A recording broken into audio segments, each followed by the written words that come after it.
नमस्कार दोस्तों, study for all agriculture competitive exam में आपका स्वागत है।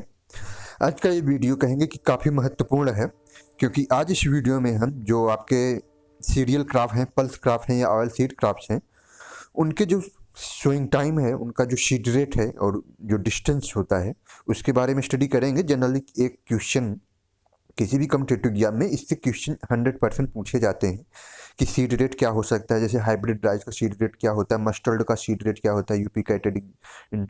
इस तरह की कोई भी एंट्रेंस एग्जाम हो या कोई भी कॉम्पिटिटिव एग्जाम हो, जैसे कि आईबीपीएस एफओ हुआ या टीजीटी पीजीटी जैसे यूपी में है, कोई भी एग्जाम हो तो ये अति महत्वपूर्ण कह सकते हैं कि ये टॉपिक होता है। तो हमारी कोशिश है कि इसका जो भी है, अब इससे अलग कोई भी कह सकते हैं कि जो भी क्रॉप है सभी क्रॉप इसमें इंक्लूड है। तो अब देखते हैं। सबसे पहला क्रॉप हमारा जो है वो है व्हीट, अर्थात गेहूँ। तो इसकी अगर समय से बुआई, जैसे व्हीट की 3 तरीके के होता है, एक समय से बुआई, सिंचित दशा में, देर से बुआई, सिंचित दशा में और असिंचित दशा में। 3 तरीके की हम व्हीट की सोइंग होती है, जनरली यूपी में भी होती है। और इसमें आपका है कि अगर समय से बुआई कर रहे हैं सिंचित दशा में, तो नवंबर का प्रथम पखवाड़ा, अर्थात इसको इंग्लिश मीडियम में कहेंगे कि first fortnight of November, अर्थात first fortnight of November अगर दिया जा रहा है तो सबसे सही होगा। अर्थात कहेंगे कि 14 नवंबर जो होता है वो एक सूटेबल समय होता है सोइंग का। तो ये उसके बाद अब स्पेसिंग की अगर बात की जाए तो जो पक्त की होती है, अर्थात तो कहेंगे कि रोड, वो 20 से 22 सेंटीमीटर होना चाहिए अगर समय से हम बुआई कर रहे हैं, 20 से 22 सेंटीमीटर। और सीड का तो कुछ नहीं होता सीड के लिए।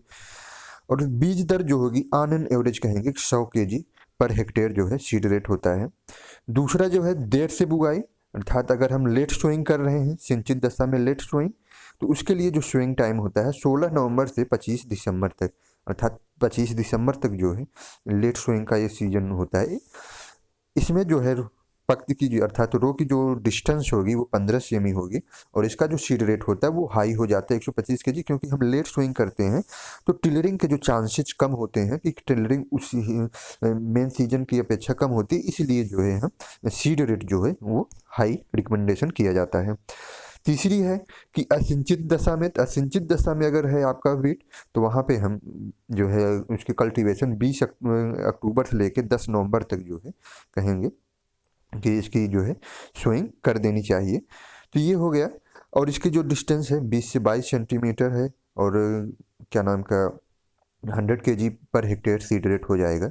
जनरली ये कुछ अर्ली स्विंग की जा रही है, उसके पीछे ये है क्योंकि ये असिंचित दशा में स्विंग की जा रही है, तो बारिश जैसे ही समाप्त हो उसके बाद नमी रहती है उसके लिए। उसके बाद सेकंड और काफ़ी इंपॉर्टेंट कहेंगे कि क्रॉप है हमारी राइस क्रॉप है। राइस क्रॉप में जैसे जून जुलाई सीधी बुआई अगर डायरेक्ट सोइंग की जा रही है जून जुलाई में, तो इसके लिए कहेंगे कि आपका जो सीड रेट होगा 60 टू 90 केजी पर हेक्टेयर जो होता है, ये सीधी बुआई के लिए, डायरेक्ट सोइंग के लिए। इसके अलावा 20 गुणे 15 सेंटीमीटर, अर्थात 20 कहेंगे कि रो और 15 जो है प्लांट टू प्लांट डिस्टेंस रख सकते हैं। उसके अलावा आपका अगर जुलाई में प्रथम रोपाई कर रहे हैं तो रोपाई का सीड रेट जो होता है वो कम हो जाता है, 30 से 50 केजी पर हेक्टेयर हो जाएगा। अब इसमें बात है हाइब्रिड राई, ये काफ़ी महत्वपूर्ण है। ये कॉम्पिटिटिव एग्जाम में जनरली पूछा जाता है।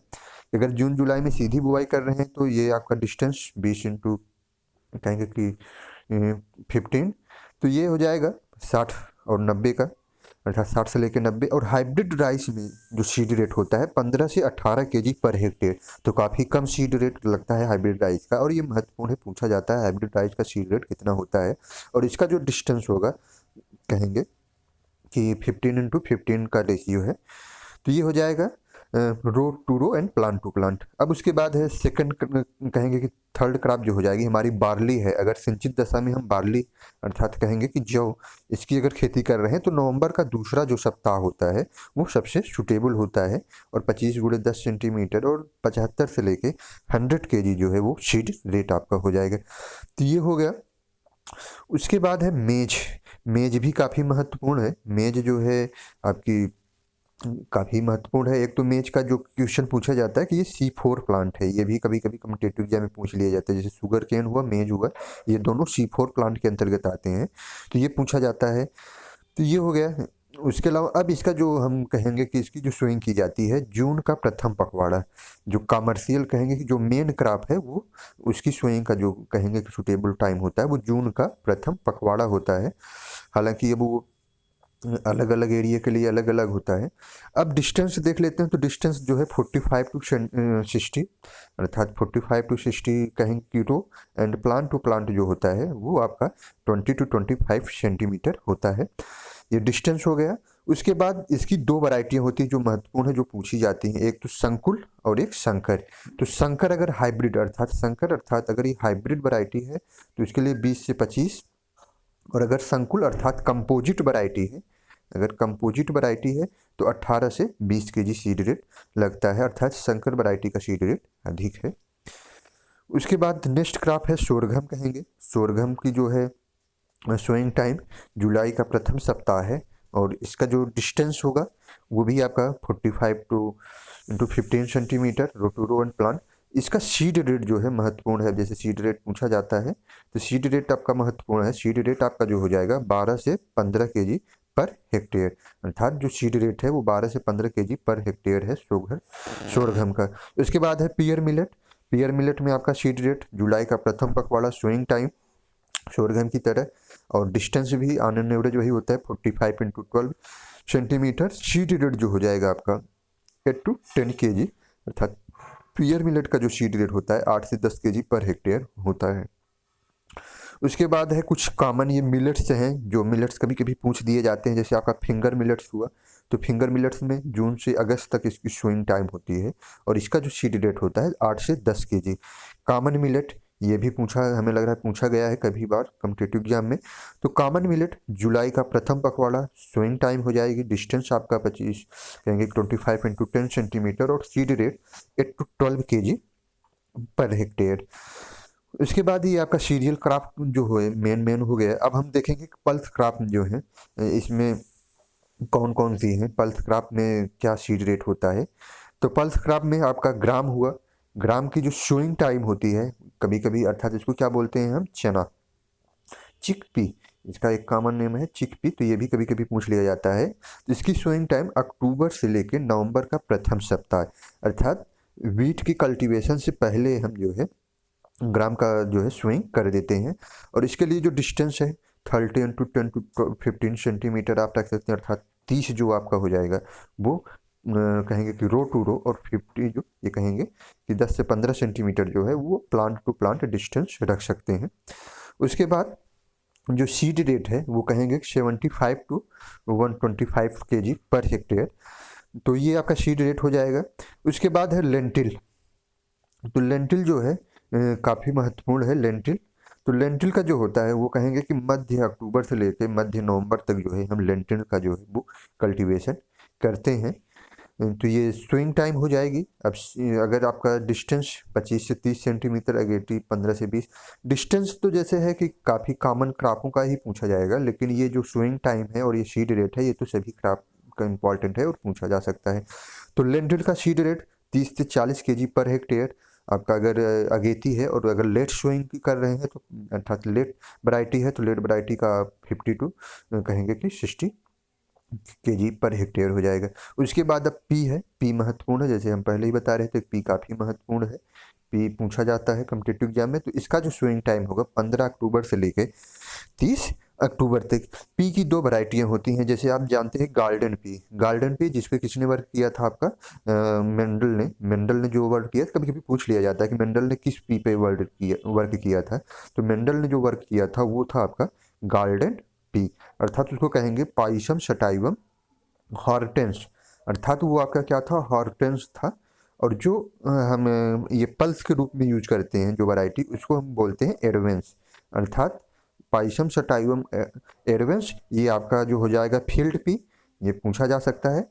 फील्ड पी अर्थात जो हम पल्स क्रॉप के लिए यूज करते हैं पाइसम सटाइवम एडवेंस, और पाइसम सटाइवम हॉर्टेंस अर्थात जिसको हम बोलते हैं गार्डन पी या टेबल पी या विच टेबल पी, जिसपे मेंडल ने वर्क किया था। तो ये महत्वपूर्ण है, ये नोट कर लीजिएगा, पूछा जा सकता है। तो सोइंग टाइम जो होती है 15 से 30 अक्टूबर, डिस्टेंस वही है 30 इंटू 4 टू 5 सेंटीमीटर, और सीड रेट जो हो जाएगा पी का ऑन एन एवरेज जो है 75 टू 100 केजी पर हेक्टेयर। एक चीज़ें और हैं कि कभी कभी जो सीड रेट होता है, सीड रेट में कभी कभी एक्यूरेट ना देके, जैसे कभी मटर का यही पी का है, हम एग्जांपल के तौर पर देख लें, ऑप्शन में ऐसे ऑप्शन आ जाते हैं जैसे कि यहाँ आपका 75 की जगह 60 केजी आ गया, और क्या नाम का, हालांकि इसका ऑन एन एवरेज तो काफ़ी हाई है, और 100 कहेंगे कि 105 आ गया। अब यहाँ आपको पता है कि 75 से, तो मान लेते हैं कि 70 दे दिया और 105 दे दिया, उसके बाद 135 दे देता है, 140। तो अब इसमें चारों ऑप्शन में आप क्या सही मारेंगे, ये काफ़ी कह सकते हैं कि कन्फ्यूजिंग क्वेश्चन इस टाइप के पूछे जाते हैं। तो इसमें देखिए, अगर 70 दे रहा है तो आपको ये मालूम है कि मिनिमम 75 केजी होता है, तो मिनिमम अगर 75 केजी है तो मिनिमम अगर ये 70 दे रहा है तो ये आपका राइट आंसर नहीं होगा। अगर सीड रेट कुछ हाई दे रहा है, जो आप जानते हैं कि सरसों में 5 केजी, 4 केजी, 3 केजी, जो भी आप जानते हो कि इतना केजी देना चाहिए, और अगर उससे सीड रेट कम 1 केजी दे दिया कि 1 केजी सरसों का सीड रेट, तो वो तो राइट नहीं होगा। और उसके बाद 7 केजी दे दिया है, वो बहुत ज़्यादा हाई हो रहा है, लेकिन हाई वाला ही हम अटेंड करेंगे। उसके पीछे रीजन ये होता है कि हम रोगिंग क्रिया करके, उसको रोगिंग का यूज करते हुए हम इसको रिमूव कर सकते हैं, फील्ड से इसको रिमूव कर देंगे। लेकिन अगर हम सीड रेट ही कम यूज करेंगे तो जर्मिनेशन का भी हो सकता है कि जर्मिनेशन भी कुछ कम हो जाए, और सीड पहले से कम है तो हम उसमें फिर से क्या नाम का कर सकते हैं कि ऐड नहीं कर सकते हैं। तो इसीलिए इस कॉन्सेप्ट को जानने के लिए भी कभी कभी कॉम्पिटिटिव एग्जाम में पूछ दिया जाता है कि क्या नाम का सीड रेट अगर पूछा जाता है तो इस टाइप के भी वो जब बनाते हैं तो जानबूझ के वो करते हैं, सीड रेट को कुछ या तो लो कर देंगे या हाई कर देंगे।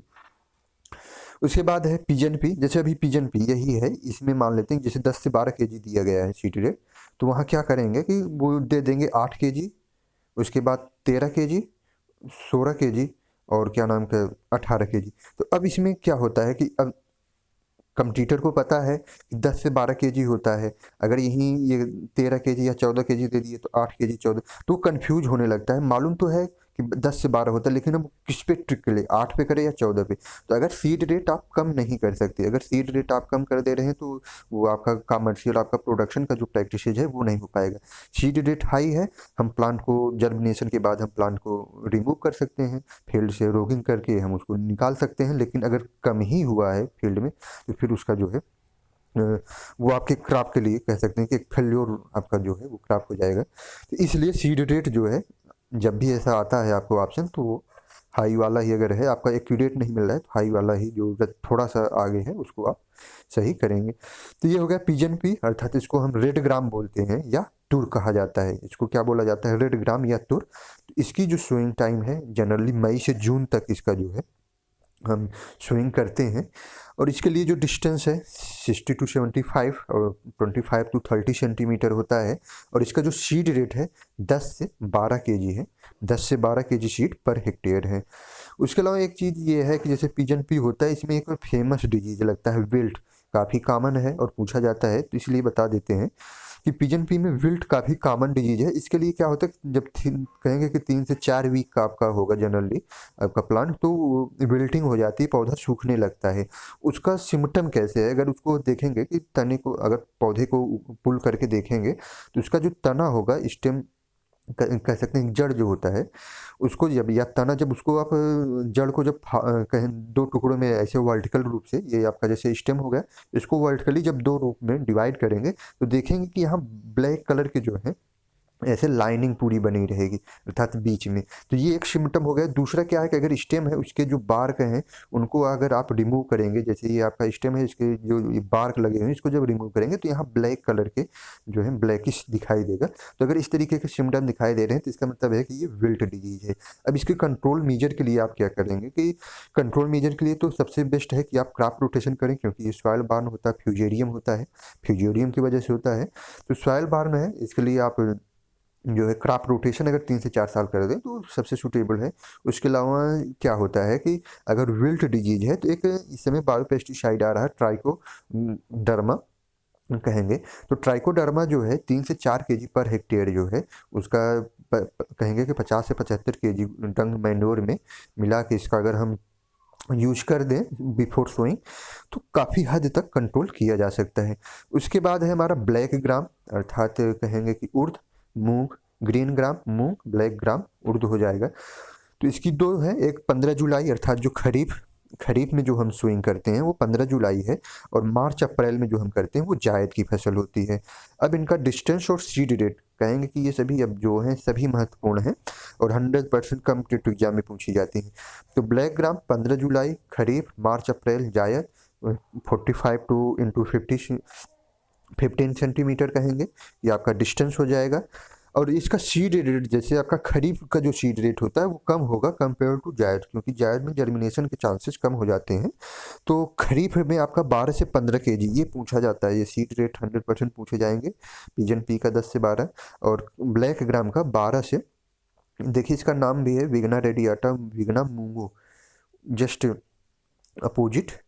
तो ये हो जाएगा कहेंगे कि 12 से 15 केजी आपका खरीफ क्रॉप का हो जाएगा। जायद क्रॉप का 20 से 25 केजी हो जाएगा। तो ये सीड रेट हो गया। उसके बाद ग्रीन ग्राम है, ग्रीन ग्राम भी मूंग ग्राम की तरह है, 15 जुलाई खरीफ सीजन और 15 मार्च जो हो जाएगा वो आपका अप्रैल अर्थात जायद की फसल हो जाएगी। डिस्टेंस भी वही होगा, सीड रेट भी ऑन एन एवरेज वही होता है, 12 से 15 KG per hectare green gram का सीड रेट, 20 से 25 केजी आपका अदर।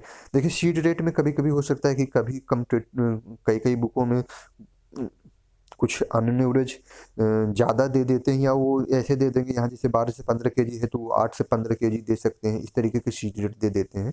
हालांकि ये जो है काफ़ी एक्यूरेट सीड रेट है और कॉम्पिटिटिव एग्जाम में ये डायरेक्ट पूछे जाते हैं जनरली। अब बात करेंगे हम सोयाबीन। तो सोयाबीन जो है देखिए 15 जून से 15 जुलाई अर्थात एक क्वेश्चन ये है कि ये खरीफ क्रॉप है, ये आपको पता चल गया। सोयाबीन जनरली ये क्वेश्चन ये भी पूछा जा सकता है कि सोयाबीन क्या होता है, कौन सा क्रॉप है, खरीफ है या रबी क्रॉप है। तो सोयाबीन आपका जो है वो खरीफ क्रॉप है और 45 इंटू 5 सेंटीमीटर जो है डिस्टेंस हो जाएगा। अब इसका सीड रेट अगर देखें तो अगर 80% जर्मिनेशन जिसमें होता है, अगर वो आपका सोयाबीन वैरायटी है तो 70 टू 80 केजी पर हेक्टेयर जो होता है वो सीड सूटेबल होता है। उसके बाद है काउपी। काउपी में आपका जुलाई से खरीफ अर्थात 15 मार्च जायद में हो जाएगा, और इसका जो काउपी का सीड रेट है वो कहेंगे हम 20 से 25 केजी, अर्थात इसका जो सीड रेट हो जाएगा वो 20 से 25 केजी हो जाएगा।